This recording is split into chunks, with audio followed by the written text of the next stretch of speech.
going on, Jerome's? So Kirk Cousins has been busy ever since he popped his Achilles midseason, had his surgery, and been making like 17,000 chip and dip commercials. So that's good to see. But Kirk Cousins, the Tim Peach Ranch dictator, has always been known as the guy who's all about the money, money, money. Every single franchise tag with Washington here, 3 years, $84 million guaranteed, 2 years, $66, 1 year, $35. Like all about the dough with Kirk Cousins. Although his contract did lapse into like the mid tier of quarterback pay, Kirk is going to be a true blue free agent. The Vikings cannot franchise tag him this year as his contract voids before the tagging window opens. So Kirk, the Vikings have some decision. And if Kirk leaves, his $28.5 million void year cap hit all comes home to roost in one season, so the Vikings will have to weather that. If they do run it back with Kirk, that stays prorated over the 4 years of void years. But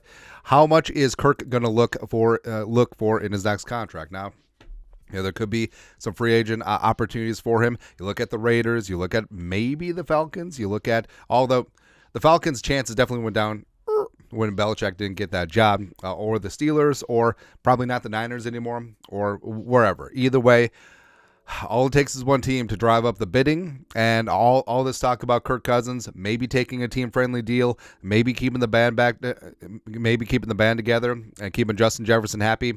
Who knows? But Charley Walters, so shooter over at the Pioneer Press. So he's been a long-term sports writer in the Twin Cities. He's not necessarily a Vikings beat writer, but he is connected, and he's stirring the pot a little bit today. So in this piece, under a heading called "Don't Print That," this article is about Joe Mauer, by the way. Anyways, the buzz now is that it will take $90 million guaranteed for 2 years for Kirk Cousins, despite that he's still not fully recovered from Achilles surgery in November to sign free agent Kirk Cousins. If that's the case, he certainly won't get that from the Vikings. Now, the Vikings have around $30 million in cap space. Brzezinski would have to be very creative to get that to work. And yes, all the talk about Kirk taking the hometown discount, well, that was an effing lie, if that is true. Now, Shooter is connected, but also this is peak BS season. Take everything with a grain of salt. Is everything vetted out? Is everything multiple source? Is everything? Where are these souses coming with the buzz? Like, do they have an agenda? Who knows, man? But if it is indeed $45 million per year, which there's a little bit of sticker shock, but frankly, that's probably around his market rate in terms of how he played before he popped his Achilles. Even though, yes, he will be coming off an Achilles. Yes, he will be 36 years young. But, I mean, does Kirk deserve more than Daniel Jones? Probably. And $45 million per season would tie him with Patrick Mahomes for the 8th highest in terms of average per season.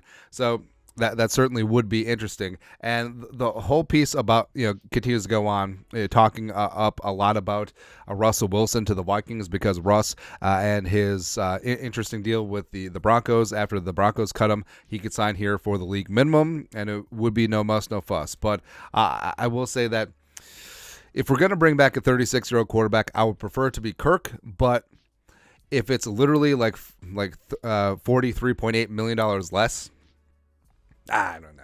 I don't know, man. But, the thing about it is, like, if the Vikings do, give Kirk a 2-year, $90 million fully guaranteed deal, I think that does put the kibosh on finding a quarterback of the future this year. Now, it shouldn't, but thinking from the team's perspective, it's like, hey, we have a 2-year window with Kirk. We're going to spend every single draft pick on the trenches. We're going to spend every single draft pick on weapons for Kirk. We're going to spend every single draft pick on cornerback, and screw quarterback of the future, kick the can down the road. Now, I don't think that they should do that. I think in a perfect world, it ends up being a 1-year deal with Kirk that reduces his cap number this year and gives them flexibility, and the Vikings find their quarterback of the future in the draft. But I know we're trying to have our cake and eat it too in this spot. So I don't know. But remember, take every report with a grain of salt, especially this time of year. Remember, it was Shooter who basically guaranteed that Mike Mularkey would be next offensive coordinator for the Vikings in 2019 when Stefanski actually got the job. So, I mean, I would be looking for $90 million guaranteed too. Don't get me wrong there. But is it a spot where it's there's some sources in conflict. I mean, what really is going on with Kirk and his agent? I mean, Kirk has tried to vacuum up every single dollar before in his career, but I actually do think that Kirk's postseason comments when the Vikings are cleaning out their locker, I think that were legit. I think that he does see an opportunity here with the Vikings. I don't think that he necessarily wants to go somewhere else to completely start over unless it really is all about the money. And frankly, if Atlanta gives him 2 years, $90 million fully guaranteed, take it. You know, given his wife connections with Georgia, the weapons there, even though he would be learning a brand new offense and getting away from Justin Jefferson and Addison and Hawkinson and Kevin O'Connell, where he's had success, you know, over the last 2 years, will be tough. It'll be tough. But again, take everything with a grain of salt. It is peak BS season, but we'll see. We'll see, man. But your thoughts are thoughts. Kirk Cousins reportedly looking for a 2-year, $90 million fully guaranteed deal. Allegedly. Let us know your thoughts and our thoughts in the comment section below. Subscribe for daily Vikings takes. Want to support the work? Put a little something in the Venmo. But till next time, Skol, production value.